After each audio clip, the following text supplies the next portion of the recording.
go ahead and call the meeting to order. Thank you. Sorry, folks, for delaying.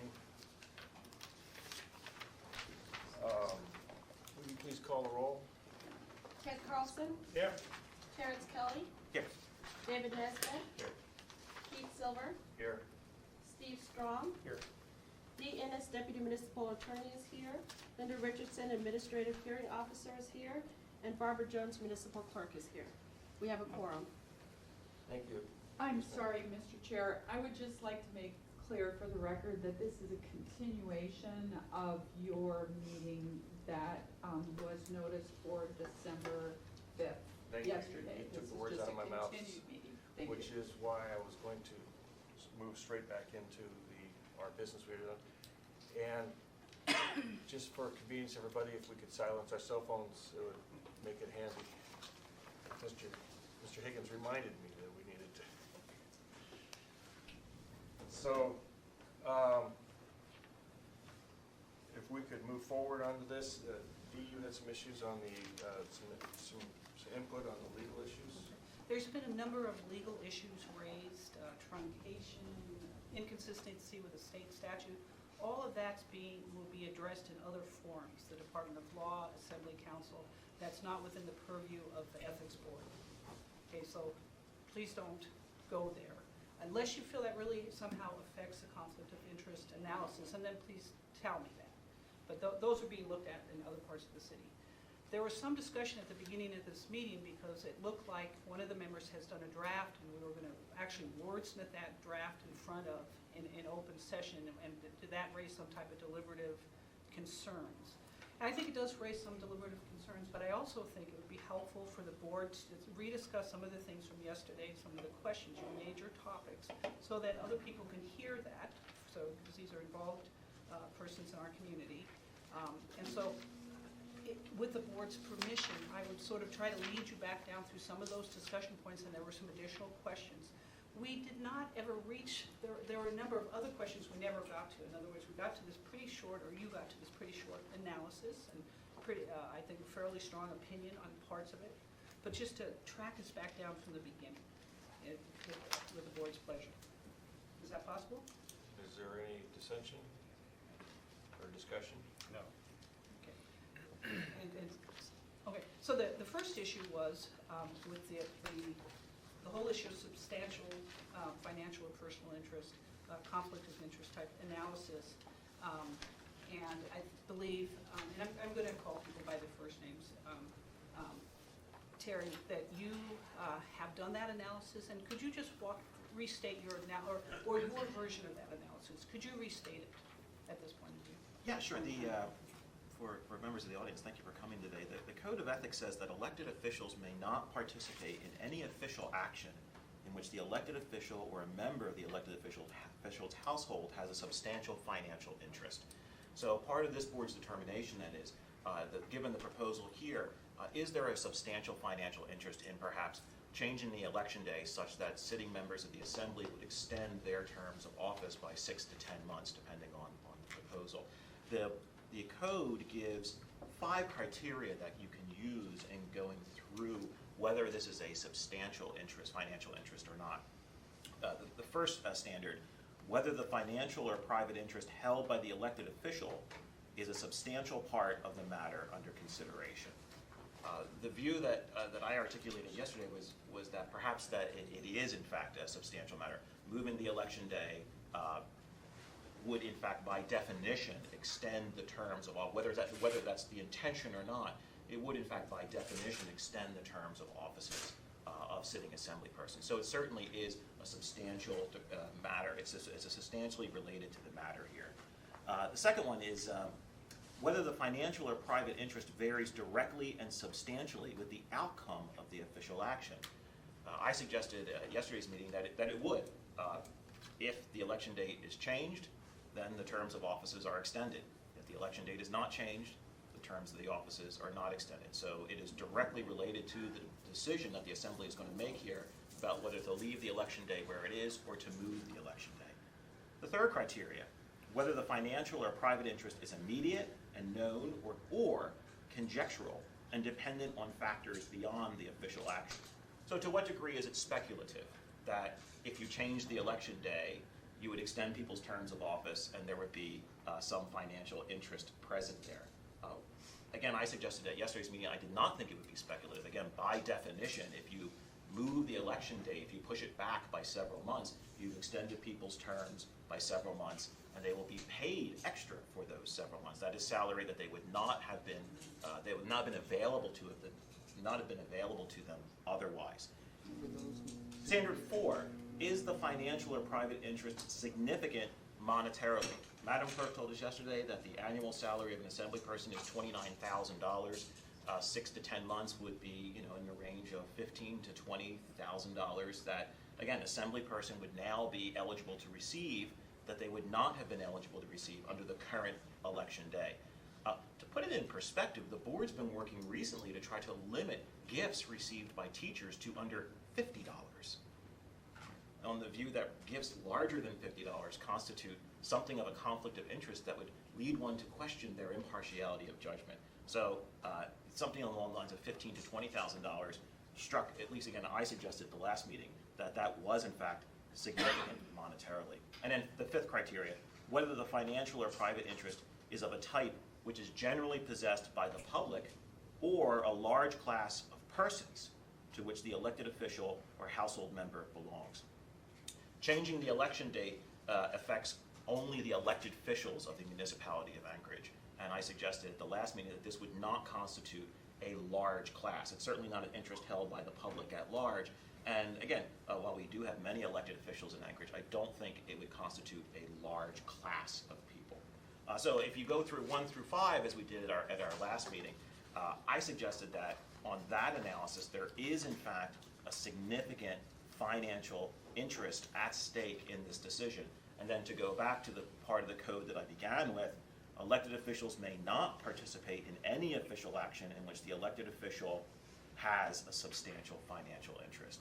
And so, based on that reading of the code, there would be good reasons for thinking that if there is in fact a substantial financial interest at stake with this decision, then the elected officials in question, in this case the assembly, may not participate in official action on this issue.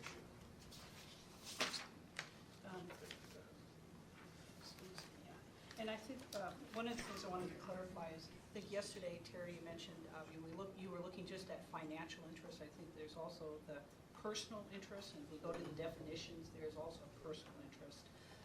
And we just would throw in those definitions as well. I mean, there's a stature to be an assembly person, some privileges. So there's 2 aspects. I don't want it limited financially. And I say that because yesterday the query was, well, what about if someone waived the salary? And that would probably not be enough. They still have the benefits of that office under your analysis. So I want to clarify that and also close up that particular loophole under your analysis. Okay. One of the, a couple things, Terry, from your analysis is we had mentioned briefly yesterday, what about when the public interest requires assembly members to take a certain action, an official action? And I think the board very quickly said, well, we don't see that in the code where we have the authority to do that analysis. That once we find a substantial financial private interest, we're done. I would suggest there is a section that at least brings that up. I'm not suggesting, I think the board needs to make a determination whether that's applicable in this particular matter, so I'm not advocating for that. But if you look at the section E immediately following yours, so it's 1.150, 035, excuse me.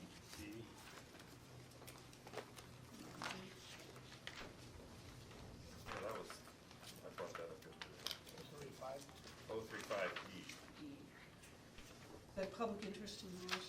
Yes. Okay.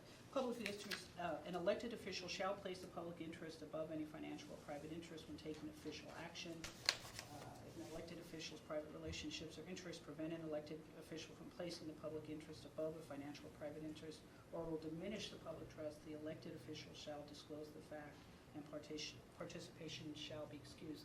That provision has been used differently from the assembly.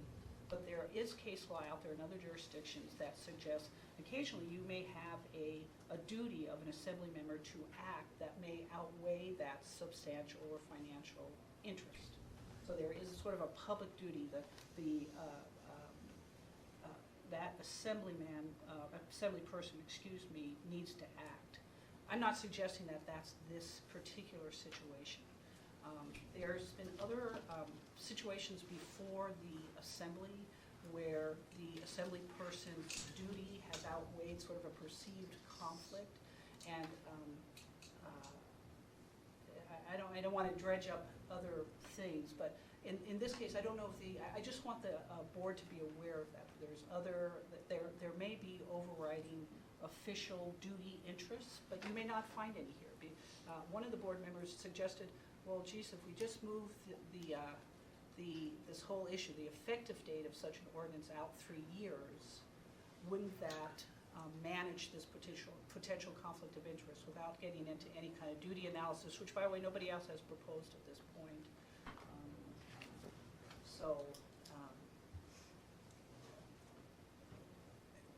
I'm not sure what to do with that. I guess I would just like in our decision that's a possibility. At some point there may be an official duty.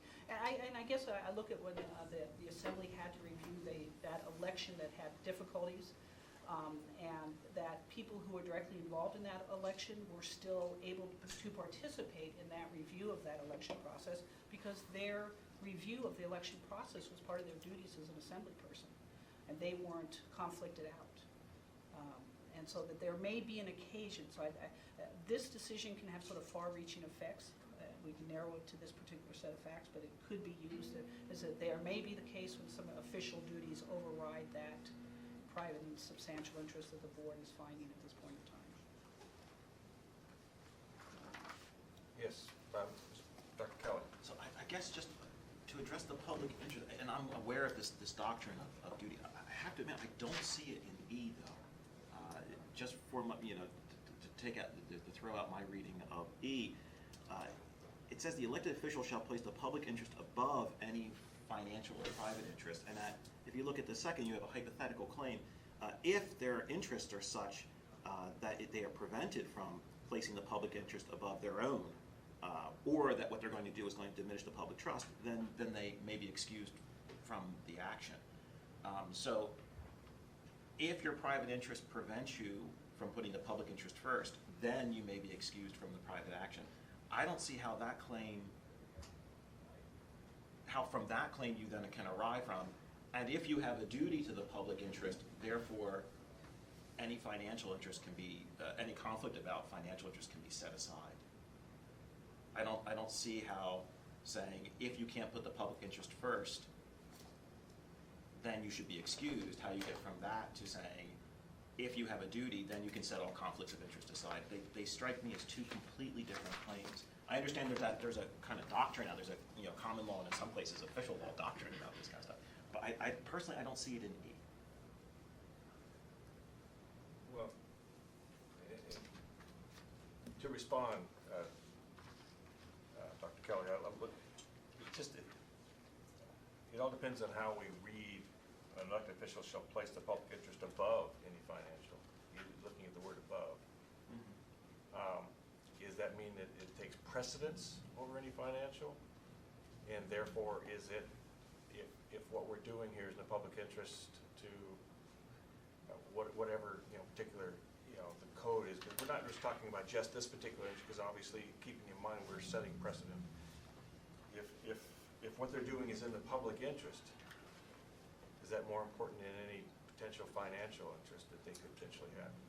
Yeah, that's exactly what it's saying. But what I'm suggesting is what it's not saying is that if you're acting in the public interest, then you may set aside any conflicts of interest that you have.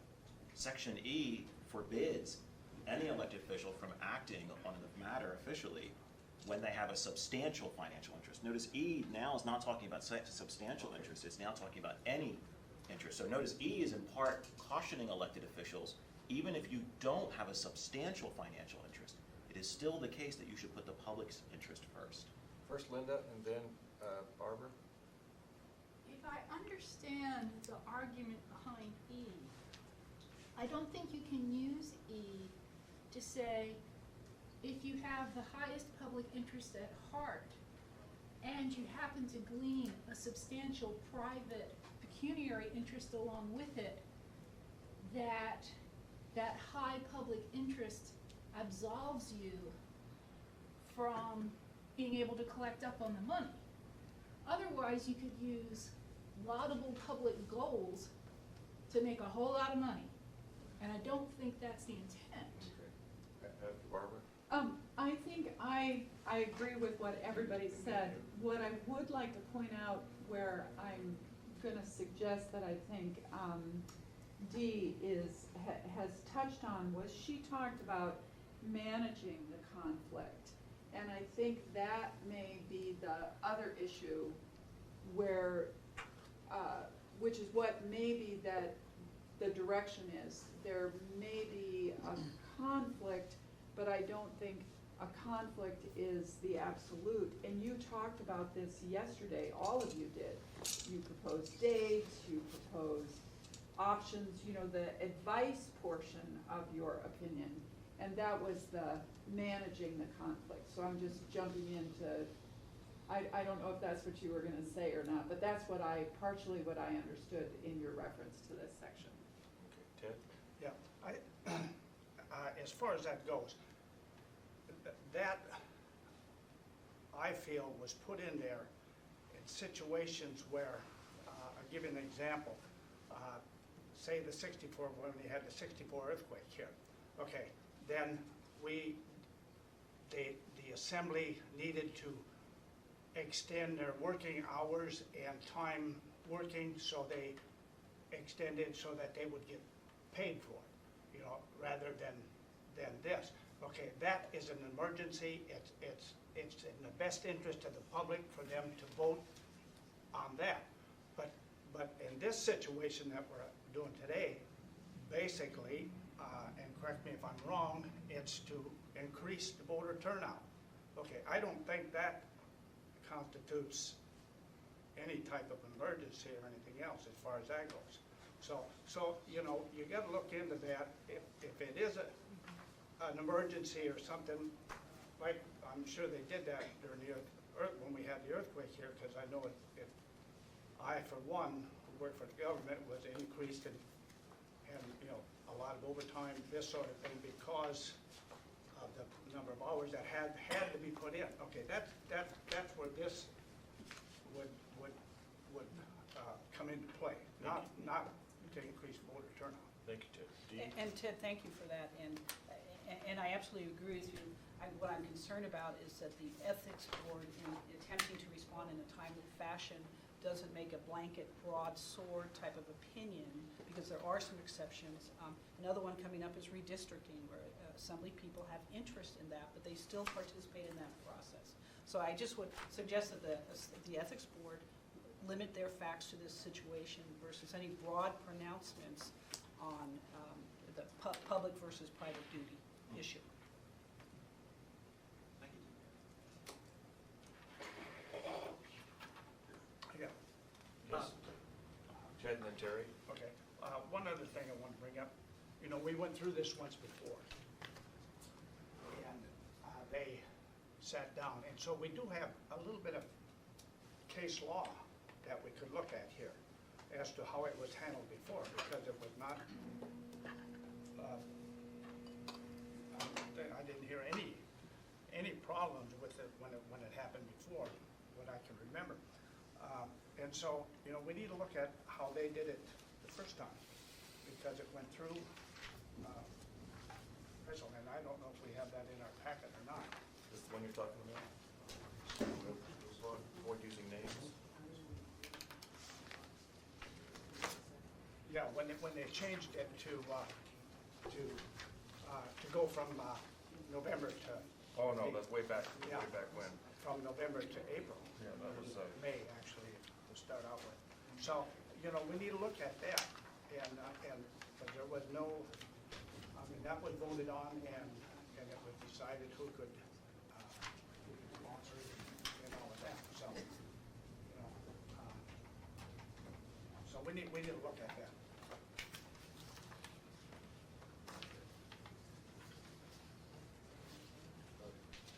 Yes, Terry? Chairman Keith, or Chairman Silver, I would recommend if you don't, I've given the analysis that we talked about yesterday, if people have more kind of open-ended questions that they'd like to address, we can do that. Otherwise, I would suggest that we start taking a look at the draft memo that we have and start working through that, not just wordsmithing it, but also considering the principles and the analysis, and just, at least that way we'll have sort of like a framework of discussion that can lead us toward the final product. Go ahead.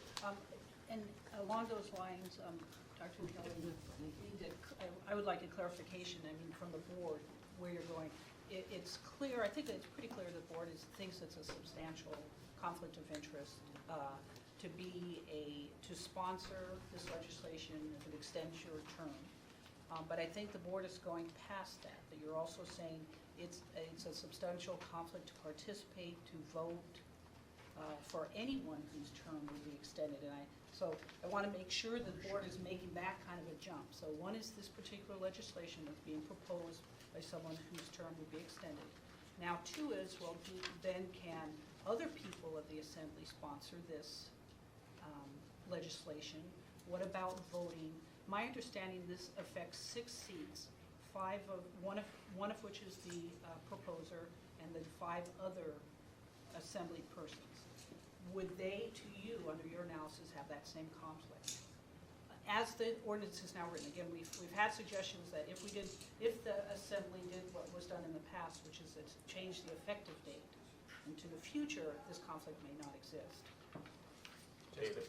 Just to add to that, I think there's a couple different things. The first is the question about the proposed ordinance, but also we were presented a list of questions from the clerk's office that is broader than necessarily.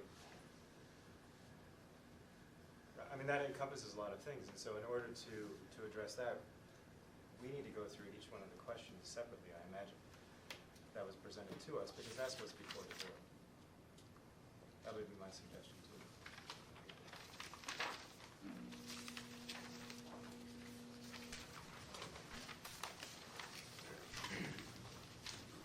Because in some ways, I think that's what our analysis is going to look like ultimately. It's going to be, and I think that too, how we handle this substantial financial interest as it applies to each of the 4 questions. That's the most logical way of approaching it in my mind. So, everybody may not have the advantage of having those, having that question, so let me read question 1. Yeah, I don't. So this was handed to us yesterday, that was not actually emailed, here's a copy to you. We're making additional copies. Okay. Question 1 is, while the copies are being made, does an assembly member who would otherwise be termed out and ineligible to serve beyond certification of the April 1, 2014 election have a substantial or private, substantial financial or private interest that would conflict with the assembly member's sponsorship of proposed legislation that would extend the assembly member's term from certification of the scheduled 2014 election results to the certification of the proposed November 14 election results scheduled in the proposed ordinance to occur after January 15th. Basically, they're certified the election on January 15th. Does the assembly member in this circumstance have a substantial financial or private interest that would conflict the assembly member voting on such legislation if sponsored by another assembly member? So, So there's 2 questions. well, there are 2 questions, right. Does the assembly member who has proposed sponsoring this legislation have a, substantial financial, and based on our discussions, my gut feeling, and somebody correct me if I'm wrong, but my gut feeling is the feeling of the board is we feel that this assembly person does have a substantial financial interest, and even if you've not substantial financial and private interest, because we talked about whether or not there's pay or not there's still other accoutrements, to use a word which was given to me, accoutrements that that apply to when you're as a assembly member. So in answering that question, the first part of the first one, is there anybody that disagrees or wants to use a different point of view? Obviously, I'm 1 of 5. I agree with that perspective. I agree.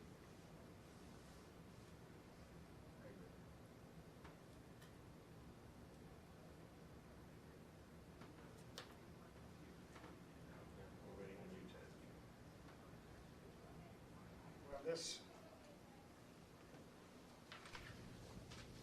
you know, it's, you gotta separate this, the individual is, there is, it is financial to them. However, it's not like a pay raise or something to that effect to where it's gonna increase. I mean, that individual is working and putting in his time for that extended 6, 8 months. So that person is working. It's not anything, it's not gaining anything financially, because if you would have been elected, it's not like voting to get a pay raise, because that is above and beyond what you've been being paid for working. This is not that. So, you know, you have to take into consideration that they are performing something for this money. It's not a gift. And so that's something we have to consider. So I need to look at this just a little closer. I'm sorry I didn't have this yesterday. It didn't come to me over the phone. So, Okay. so but anyway. So, Well, I understand the point that this is earned money versus a gift. Notwithstanding that, we still analyze things like contracts and whether there's a substantial financial interest just by getting the contract, which you would assume is also earned money, or extending a contract beyond its original period, whether that's something that might be a substantial financial interest. So even though it's earned money, I still think it can merit being a substantial financial interest. but you can't, excuse me, By all means. you can't, you know, we can't compare apples and oranges here, because, I mean, if you want to do that, then you would look at a contract and then consider it like a change order. When you have a change order go in, they're doing more work, but they're getting more pay.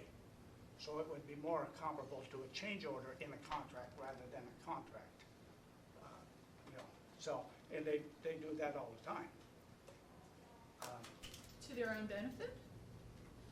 Well, they're getting paid for the job they're doing. And if they didn't have that change order, it wouldn't get done. The job wouldn't get done and this sort of thing. So, David? Well, but the charter limits the term to 3 years. And so if there were something in the charter that said contracts were limited,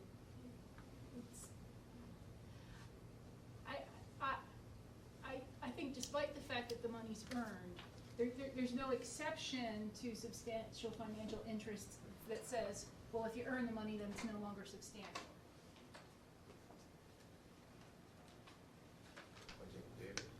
I agree. The only thing I'd like to add is under this particular question, this work would not otherwise be available because the person would have turned out. So it's extending, so it's true that they work for it, but it's not work that they would be able to receive otherwise.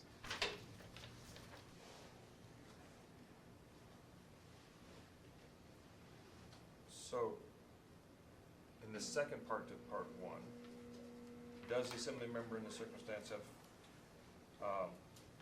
if it has a substantial financial private interest that would conflict with the assembly member voting, if it would be sponsored by another assembly member? Right, so in other words, if the sponsorship, if the assembly did not sponsor it, would that assemblyman be able to vote on it? If Well, that would sponsored by actually, somebody else? in my opinion, would any of them be able to vote on it? I don't know Right, if that's one of I'm my just trying to questions. clarify the question. I'm reading the question as written. Maybe it's the drafter of the question. Well, and I just want to make sure that you know that, Julia Tucker did help with this drafting, but you were going to say something, so maybe No, I you was just can answer it. confused as to Oh, the okay. question, because it seemed straightforward to me, so I didn't Okay. grasp her question, David. It wasn't. Oh, okay. I was just Okay. simply repeating it in another way to emphasize that it was, if it's not a sponsorship issue, is it a voting issue for the same person? Correct. That's all I was. And that's all I would say, is that my understanding from Julia's original memo that she provided to me and Mr. Birch, and that I provided to you, was that the question was, does this assembly member who is termed out, does this assembly member have a conflict in voting on this legislation that would extend that member's term? And that was what I understood the question was. Right, no, the only reason I simply restated that is because each question is structured the same way. So I'm Right. only trying to help emphasize the wording, because the first time I went through this, I thought, okay, how are these all linked together? And they're each structured that way. That's all I was trying to say. Dr. Kelly? Chairman Silver, for the second question, I would suggest that since both sponsorship and deliberation and voting, or certainly voting, are official actions, then logically the analyses will hang together. If there is a substantial financial interest that precludes an assembly person from sponsoring a particular ordinance, by the exact same logic, they're also going to be precluded from voting on that But ordinance. extending your logic, Dr. Kelly, and the discussion we had yesterday is then all assembly members would be conflicted out. That's not the, Just that's not go the. question by that's question. That's not the, that's right, that's not the. We can just go question by question, I think it'd be a lot more helpful. Oh, okay, yes, it was. So you're answering, and excuse me, you're answering the second question, and probably the whole board needs to weigh in on that second. It's the second part of the first question. Right, so the second part of the first question is, could the person, the assembly member who's being termed out, could they vote on it? And my view is that if their personal or financial substantial interest prevents them from sponsoring such an ordinance, they certainly also cannot vote on it, because either one is going to be an official action. So if you accept the analysis that precludes them from sponsoring it, I would suggest that logically, you must also accept the idea that they cannot vote on such an issue. Steve?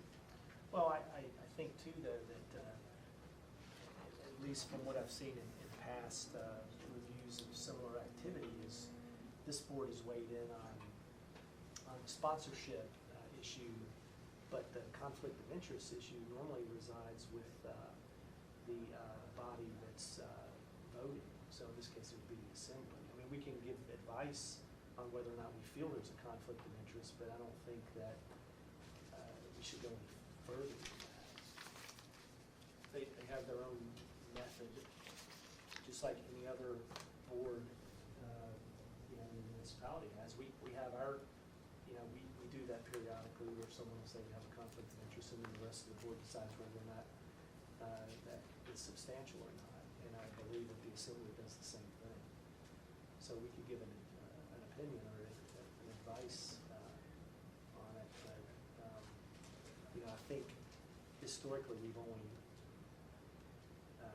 looked at sponsorship.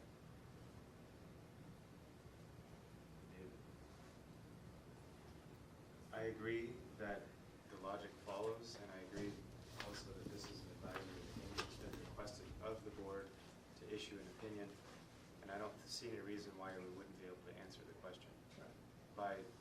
There's no reason why this is outside of the jurisdiction, I don't think, to offer an opinion or a suggestion.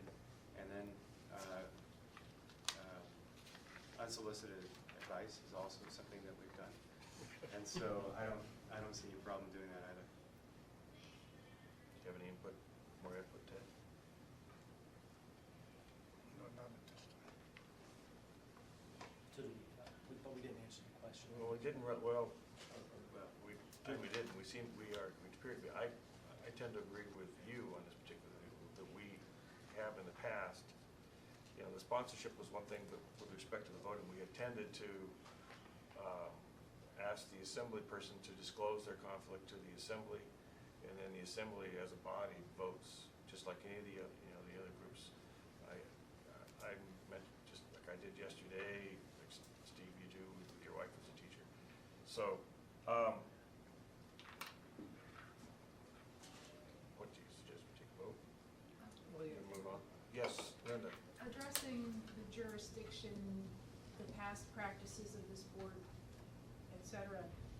While I understand the part of the ethics code that allows the assembly to make their decisions as to whether or not there is a conflict of interest, my understanding of yesterday's discussion was that in the instance where you have the possibility that every assembly member could theoretically profit from extending the term limit, they could therefore be excluded from the discussion of their own benefit, and then there's no one left to talk to. And for that reason, the municipal clerk came to this board with their advisory opinion request so that the issue could be addressed, so that it could be fully discussed, because a room with no one talking doesn't get a discussion accomplished. Is that a fair summary of yesterday? I believe so. Yes, Steve? But we've also had an opportunity to think about it a little bit more and to read, the questions a little bit more. And I think if we go through the rest of the questions, I would argue that there would be people that could discuss it. So at a certain point in time, we should stop our analysis and hand it back to the assembly. Yeah, I mean, when we get to number 3, I would argue that there isn't a conflict of interest, but, that would be my opinion. So, Okay. but if we want to go through and answer each one of the questions, I would say, the second part of question 1 is yes, for me, as advice. Yes, as in there is a There is substantial conflict? Yes, Okay, great. yes. Which was, okay, so that I want to make sure I understand, the answer. So the second part of section 1, with the first part of section 1, we said yes, as a body. The second part of section 1,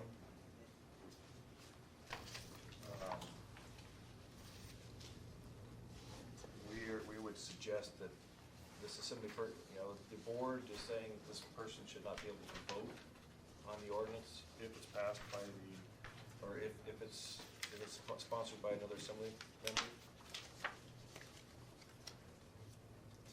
Go I ahead, think please. just to reword it, that assembly person would have the same conflict they would have had in terms of sponsorship. So the voting is still part of the official action that comes under that. There's still a conflict of interest as an official action. But I think if we're providing advice or recommendations, is that they would use the same process they use for other potential conflicts of interest in addressing that.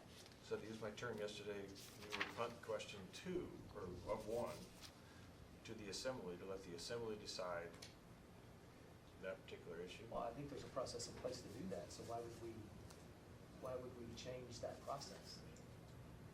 I think for the reasons that Ms. Richardson stated, that this is somewhat of a unique situation where the people that may be making a determination of conflict of interest may share a similar conflict of interest. In the average situation, they're voting on one member, whether that, and the board has taken a very strong position that this board will not second-guess the assembly's determination of a ethics disclosure. The exceptions are sponsorship, because that's before the assembly meets, and this may be a second exception, is that if the assembly shares the conflict, how can they make that determination? I guess I would suggest, respectfully to the chair, is maybe to answer some of these questions and leave that issue to the end, because otherwise we'll debate that issue for every single question. Okay. And then I think you can come back and see whether or not there are enough people left on the assembly to debate or decide that question after you get through the rest of them. Okay. Question 2 of the request from the municipal clerk. Does an assembly member who is eligible to run for another term on the April 2014 ballot have a substantial financial or private interest that would conflict with the assembly member's sponsorship of proposed legislation that would extend that assembly member's present term from certification of the scheduled April 14th election results to the certification of the November 2014 election results scheduled in the proposed ordinance to occur after January 15th? does the assembly member in this circumstance have a substantial financial or private interest that would conflict with that assembly member's voting on such legislation if sponsored by another assembly member? Okay. Second part of the question confuses me, but the first part of it's,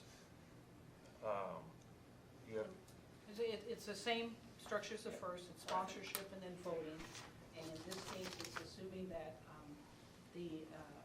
how does it affect other assembly, assuming other assembly members would also, their terms would be extended, or does the same analysis of conflict of interest apply to them, both in the sponsorship and in the voting arena?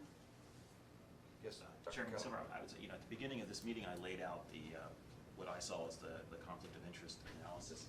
If you notice, there was nothing about that analysis that depended on distinguishing assembly members who were termed out versus those who'd be facing re-election. The same material issue is at stake. People would be voting or sponsoring ordinances or then voting on ordinances that would extend their own current terms, thus making them eligible to desirable work which would come with income that they would not be eligible to receive otherwise. I would argue that, again, logically, the same analysis applies to whether you're termed out or facing re-election. If you're voting, an assembly's person would be either proposing an ordinance or voting on an ordinance to extend their own term, which is ultimately the point. Yes, Steve. So maybe, can we skip number 2 and go to number 3? And go back, because I think number 3, and I thought, and maybe I'm not thinking about this right, and people can correct my thought process, but if we look at someone, an assembly member who is eligible to run in April of 2016, and they sponsor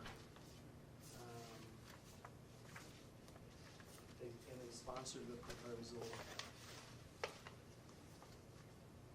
as it's written for this year, then they are not necessarily extending their term because they're still in their term. They only extend their term if they're reelected, and there's no guarantee that they're going to be reelected in 2016. So their extension would only come if they stood for reelection in November of 2016. Oh, right, but isn't that the point to move election day to November? Well, Ted was your first. Can you hold your thought, please? If, and I see where you're going, but I think we got the cart before the horse here. Because the way it's proposed and written is to take effect immediately. Right. Okay, if that happens, it affects every single, doesn't matter when they run again for election, because it's up front. It's not behind, so it would affect every single assembly person, whether they're terming out now or whether they're running in 2015, 2016, or whatever. It affects every one of them if it takes effect immediately. Now, if you change the effective date and move it back, then yes, there are some that would not have a conflict. Yes, Linda. If I understand the math correctly, somebody whose term would be on the April 2016 ballot, their term would have started from the April 2013 ballot, correct? So, April 2013 to April 2016 would be 3 years, normal term. If they vote on this proposal and it is enacted, and then they don't come to ballot till November 2016, they're still getting extra time, which, if I understand what the clerk said yesterday, because the proposal also includes a lame duck session going into the following January, it's about 9 months extra pay, even for this individual hypothetical in number 3. So they're still getting that same pecuniary value that 1 and 2 would get.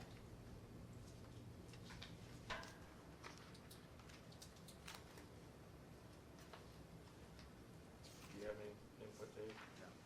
No, I agree with Ted. I mean, that we're being asked to consider a proposed legislation based on the effective date of now, not later. And that's what changes the analysis, and I think that's what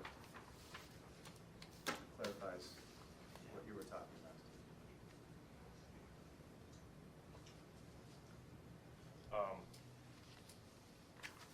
I'm trying to figure out by reading question 3 and question 4 where there's a difference between the two. The 4 would be someone to be turned out normally come April 16th, and now they wouldn't be Yeah. termed out until November 2016. Which, Chairman Silver, I would suggest again, the same exact The same- analysis it's is the same going to thing. apply. That, actually, oh, 3 and 4, you're talking about 4, okay. Got it. Yes. And, Barbara, can you explain number 4? What are you getting at here? Okay, number, And this may be can too we just go back to attenuating. 2? Yeah. Okay.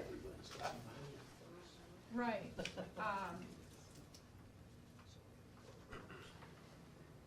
So to some degree, although we're doing this, you know, these are real seats, and I could pick a seat,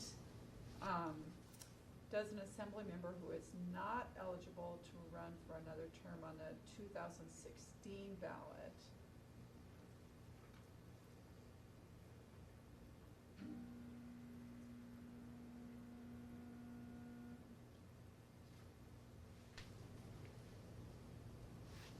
Right, so how is that different from 1? Yeah. Right, Right. it's really the same question. All we've done is add 3 years. Because, right, Yes, Terry. Keith, I know we're taking these one at a time, and I think we've kind of we started skipping ahead, like we Right. always do, right? So I'm just going to say, based on the analysis I've put forward, every assembly person has a significant financial interest at stake in extending their terms by 6 to 9 months, depending on what the final length winds up being, and that every one of them has a conflict of interest for that reason. Does anyone on this board disagree with that? Yes, Barbara. could I just ask you to, we did number 2, and you said you agreed with the same as you did in number 1. I don't think you got to number 2A, but could you do your analysis when you looked at the factors and explain why do you think an assembly member who's not termed out, but could you just do that analysis for us again? Sure. Let's take a look at the 5 criteria. 1, whether the financial or private interest held by the elected official is a substantial part of the matter under consideration. So voting to move the election day, in essence, lengthens your current term by 6 months. If you're termed out, that means you get 6 to 9 months that you just simply wouldn't have had. If you're facing re-election at some point, it means you have 6 to 9 months of this current term before you face re-election, before you face the possibility of not being in office anymore. You have a job, and you have income that comes with that job that you would not have been eligible for otherwise. Whether the financial or private interest varies directly and substantially with the official action. Absolutely, again, by definition, whether you're termed out or facing re-election, if the assembly were to vote to move the election day, thus extending their terms, it is directly tied to the official action. Whether the financial or private interest is immediate and known or conjectural. And I would suggest by definition, once you move the election day to November, you have extended the terms of the current terms of both people facing re-election and people who are termed out. 4, whether the financial and private interest is significant monetarily. We know the annual income of the assembly person is $29,000 a year. If it is something like 9 months, then I would guess that's going to be in the range of $20,000. Ted's point's well taken. It's $20,000 earned dollars, but it's $20,000 of earned income that you would not have had the opportunity to have earned otherwise. Ask someone who's unemployed if that matters, if that's a privilege to have that you wouldn't have had otherwise unless you got to vote on extending your own contract, so to speak, with the city. 5, whether the financial or private interest is a type which is generally possessed by the public or a large class of persons. Again, I suggested earlier, I don't think elected Anchorage officials is a large class of persons. So, and again, that's 5's going to apply whether you're termed out or not. So it seems to me that whether you're termed out or whether you're facing re-election, you have the same interest that's at stake. You would be extending your current term by potentially 9 months with the salary that would come with that. And when we add the personal interest, obviously the prestige and the power and all the things that come with that as well. So it's, to me, it doesn't matter, and I'm just kind of curious now if anyone on the board thinks that it does matter. To me, questions 1 through 4, with Steve's one question of, should we punt some of this back to the assembly? With that aside for a moment, if we were to answer the questions all asked to us by Madam Clerk, to me the answer and the analysis that answers 1. I just don't see where the logic changes based 1 through 4. Whether you're termed out now, termed out later, facing re-election this year, facing re-election a few years from now, either way, you're extending your term and all of the benefits that come with that. I know some members of the audience have more headaches than benefits, but nonetheless, right, the benefits that come with that. Does anyone disagree with me on this board? I mean, so what would be sort of the where do other board members potentially see the exceptions that need to be considered? Again, with Steve's question about, should we punt, which we should address, should we punt some of these questions? But if we weren't to punt and offer advice, and Madam Clerk has asked for advice, and I think this would be a good reason to think why we should at least offer advice to the Assembly. We can't force the Assembly to do anything. We're not, I don't even know what we would be, right? But we're, this isn't the NFL Commissioner's Office. We don't just get to force people to do things.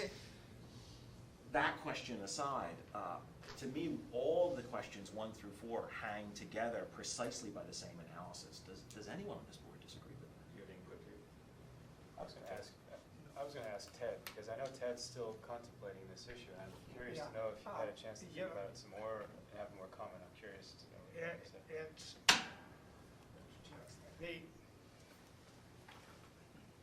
what I have to get clear in my mind, a substantial financial deal, and it is. They're getting an extension on their job. Yeah. And I believe it's a part-time job for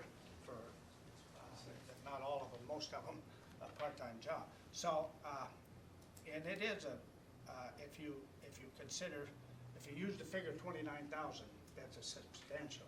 There's no question about that. But if you subtract, the time that they're going to put in, this sort of thing, but you got to go back. They were elected for 3 years, and that's what they were elected for. So anything beyond that is a substantial. I mean, it is a gain. I will. So they're. But so.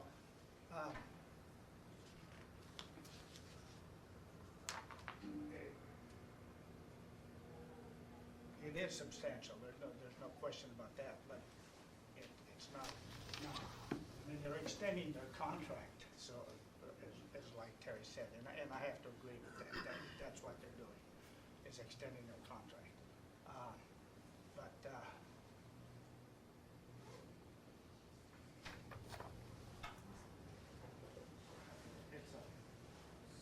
So I'm getting the feeling of the board that we're pretty much answering yes on all these questions. Yes. But then the next question is not asked, as in part of our advice, is how do we help them manage this? Is that the next logical question? Yes, Dr. Keller? So, if I can address Steve's point, for those in the audience, the Code of Ethics makes clear that the final determination for this kind of stuff lies ultimately with the Assembly. We can offer advice to the Assembly, but again, we cannot force the Assembly to do anything. Traditionally, in the past, when individual Assembly members have come to this board asking for conflict of interest of advice, we have said it would be a better forum to do that during an Assembly meeting, to make the disclosure to your fellow Assembly persons and allow them to make the decision about whether your interest is substantial or not.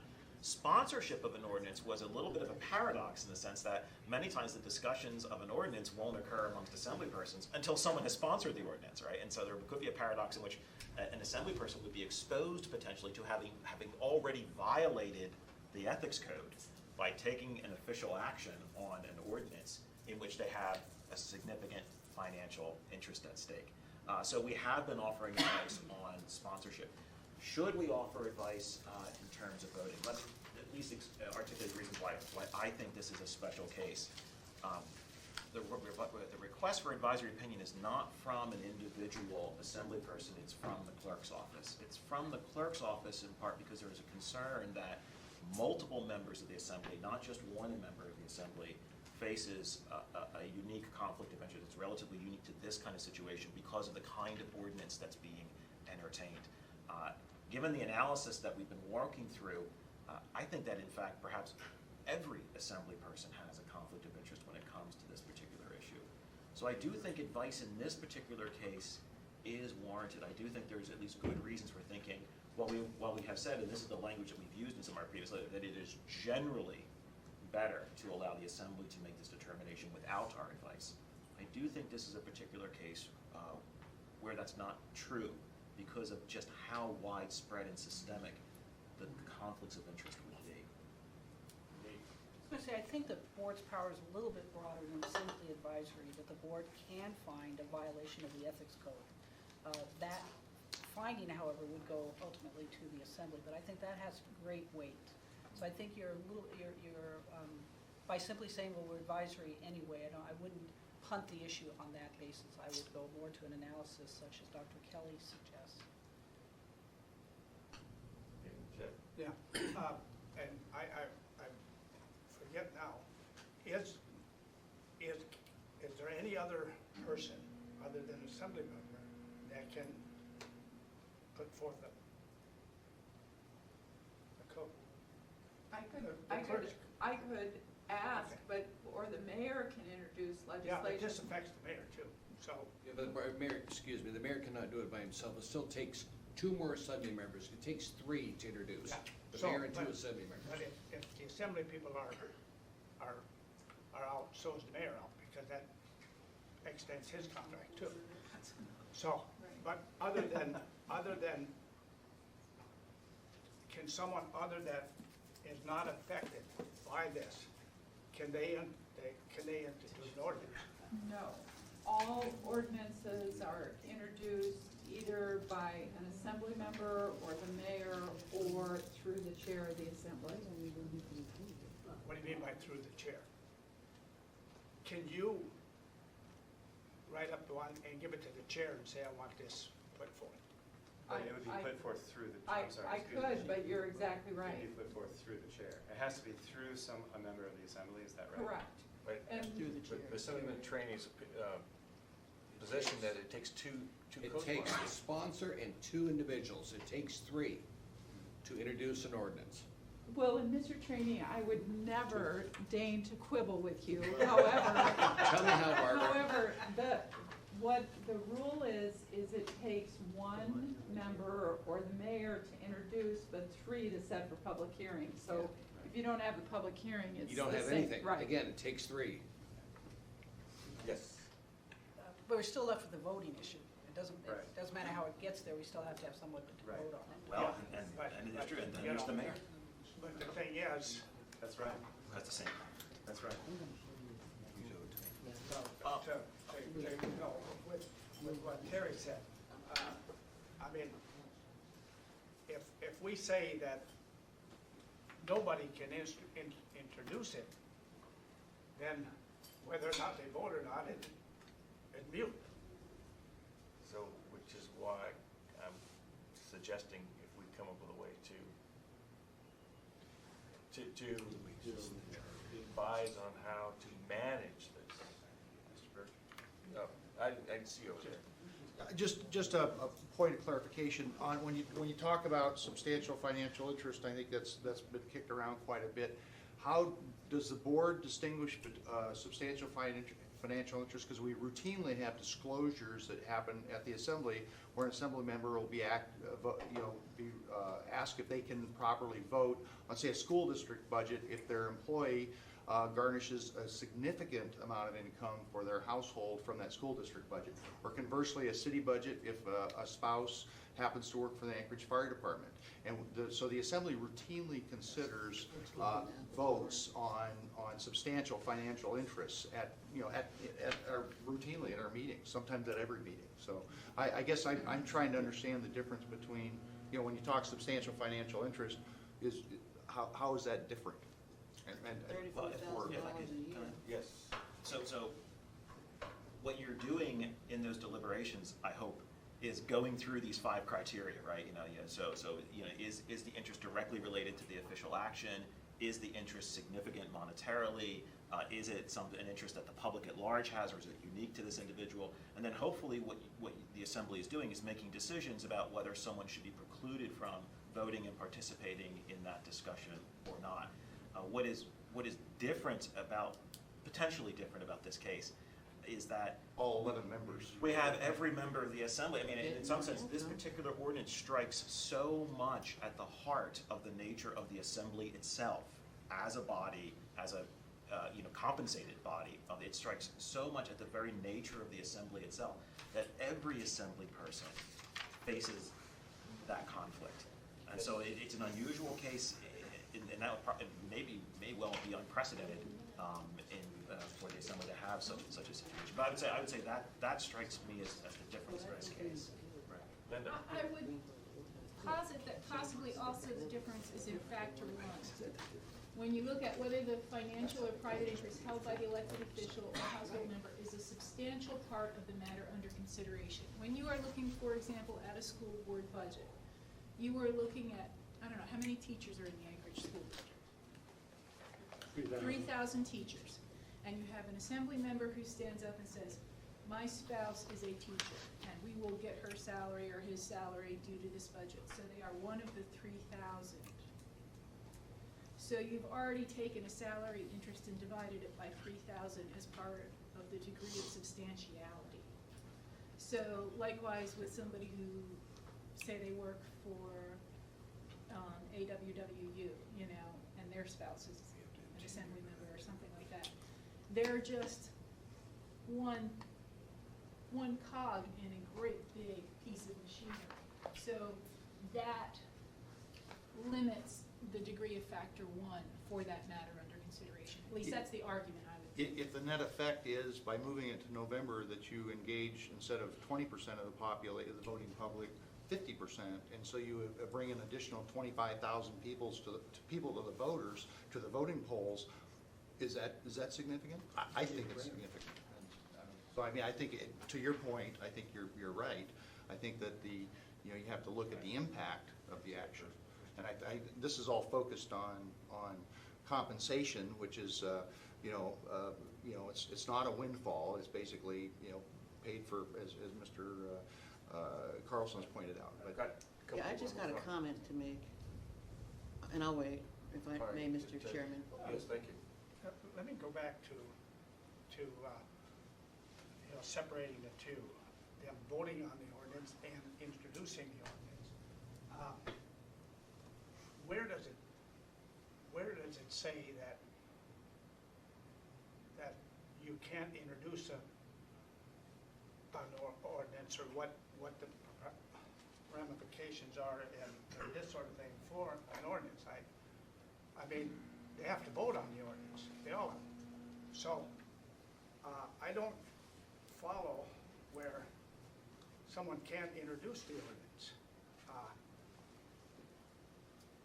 I mean, because they're going to vote on that ordinance, and everybody gets a vote on it.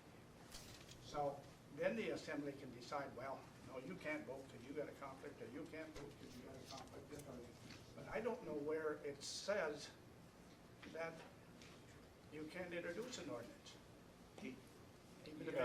Even if the ordinance said that you're going to get a pay raise.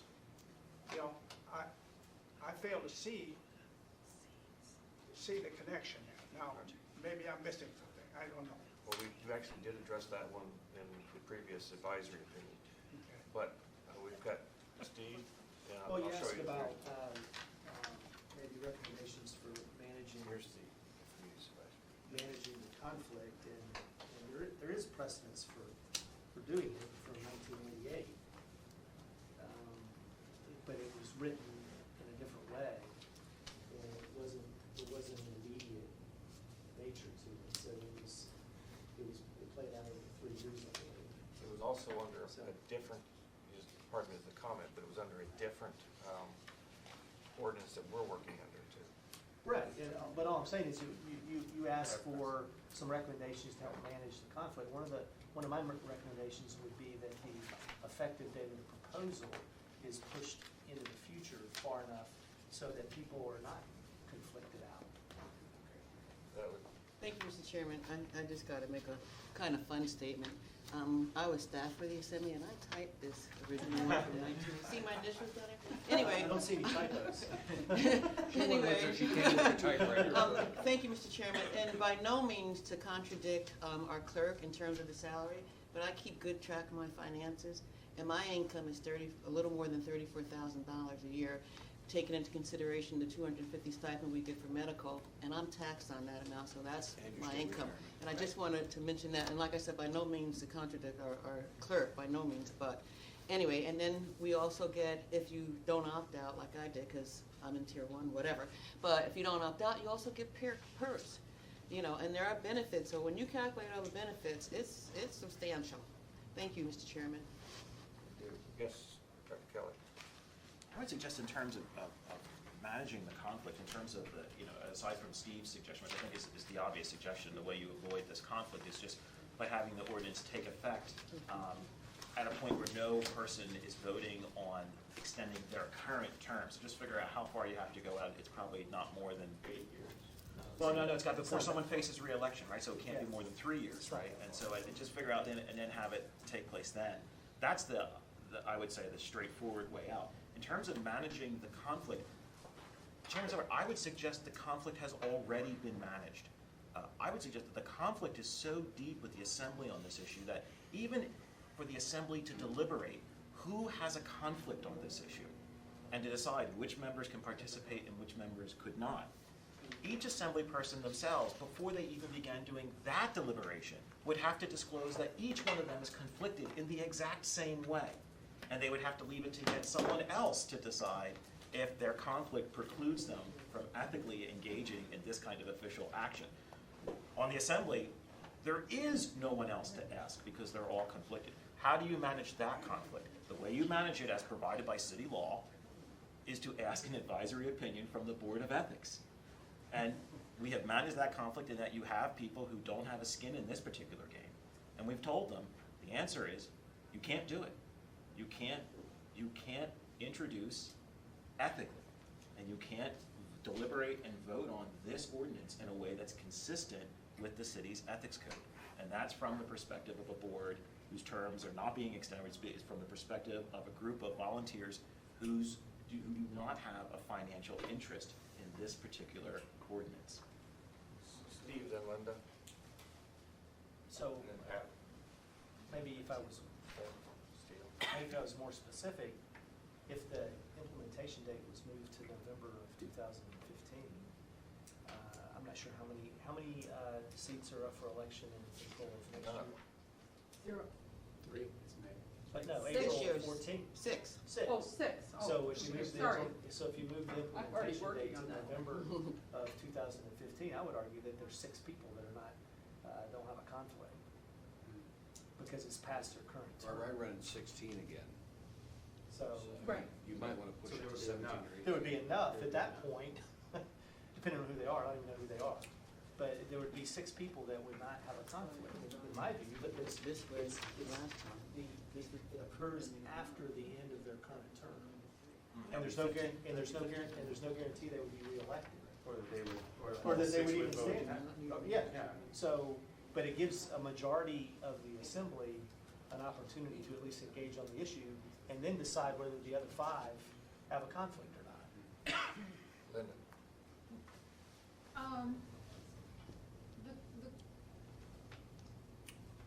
Taking the different arguments to their logical absurdity, if the assembly members who are currently sitting were authorized to extend their terms by 9 months, what is there to ethically prevent them from extending it from 9 years, 90 years. It's either they have the power and authority to extend or they don't. And if they have the power and authority to extend, where's the limit and why? Possibly you got, I would have said, and then this gentleman, yes, sir. To answer that question, the charter is where we would run up against that Well, particular but the question. charter limits it to three-year terms. Yeah. Could But- you identify yourself for Tim, the record? Tim Steele, Assembly. But the, in my point of view, if the Assembly can't do it, we need to give it to the voters. And so the logical solution is an ordinance that says it has to be voted on by the voters to change that time. So it's, that's the next higher authority. Yes, Ted.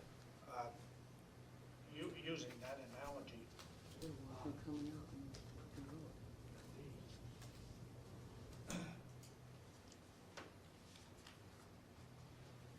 they would,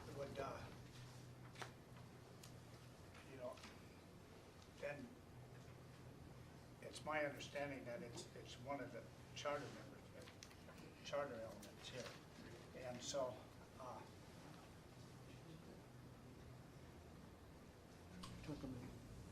when, I mean, that opens another whole thing, so,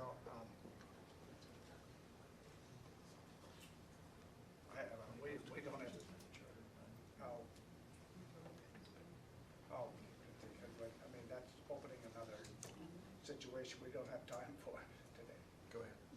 I just wanted to note that Assemblyman Birch has stated a number of times that this ordinance speaks to a very important public interest, which is ensuring maximum voter turnout. Now, whether or not the board has the authority to weigh that, my understanding is the board, quite frankly, is stating that that interest that's before it does not outweigh the usual routine ethics, substantial, or the conflict of interest rules.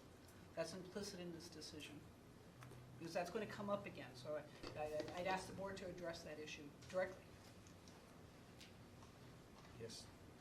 Well, as they sometimes say in my business, the ends don't justify the means. You have to, if you want to do the right thing, you have to do it in the right way. The ethics code is not some sort of alien code implanted on the assembly by a colonizer. It was created by democratically elected assembly persons pursuing the public interest of clean government. And so it is not a case of, you know, democracy versus imposition. We have democratically established law already that mandates clean government. We also have, it's true, noble public policies that we want to pursue.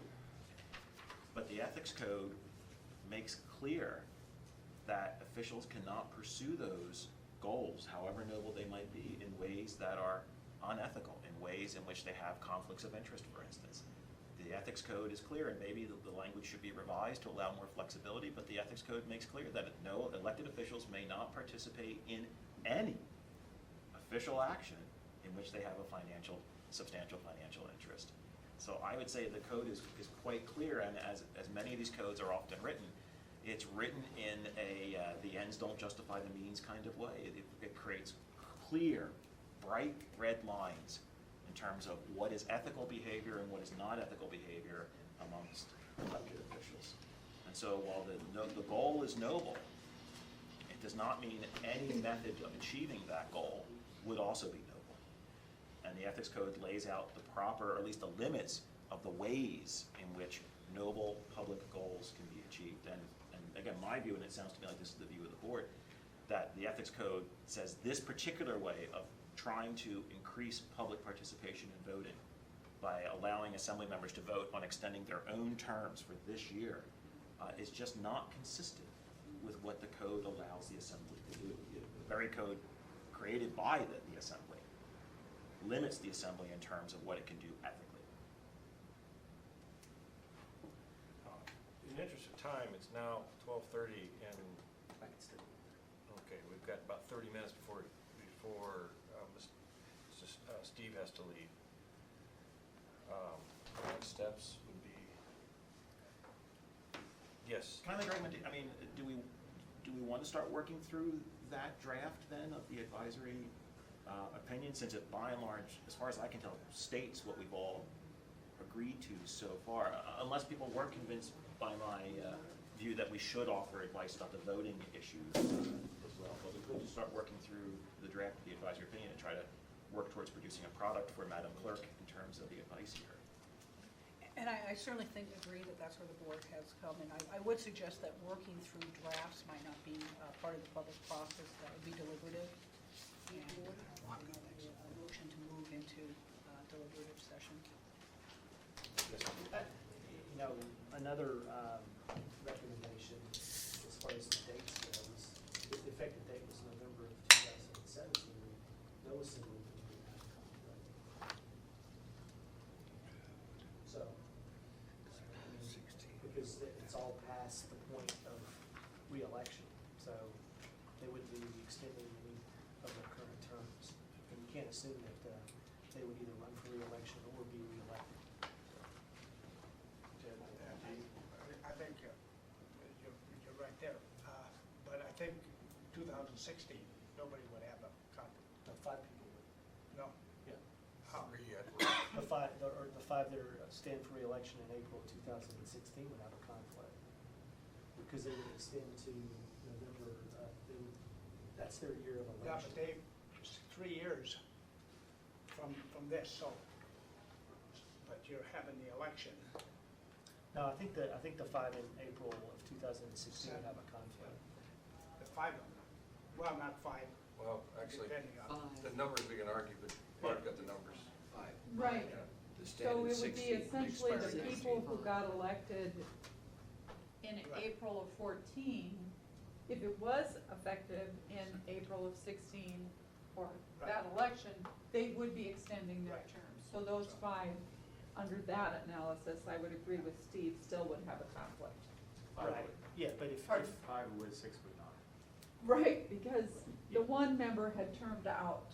yeah. So that's why there's 6 seats up for election, but one would be, and so that person's term would be extended, but that person, I'm assuming, isn't voting.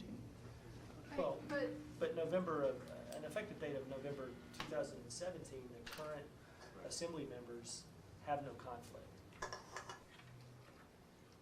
The Under way this- I look at it, I think that is probably correct. Right. Yes, D. I don't think the assembly the ethics board needs to make that decision. You're Not- giving your, no, I'm just saying, Yeah. let the wiser Right. people who are paid.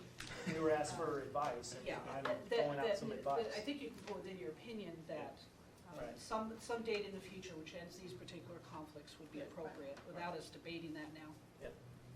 Yes. Chairman Silver, if the board is interested, if we're ready to move sort of from our sort of like debate on the substance of the issues to editing and wordsmithing the draft that we have of an advisory opinion, I would move that we move into executive session to accomplish that, if the board is ready to do that. So moved. Any objections? Moved and seconded.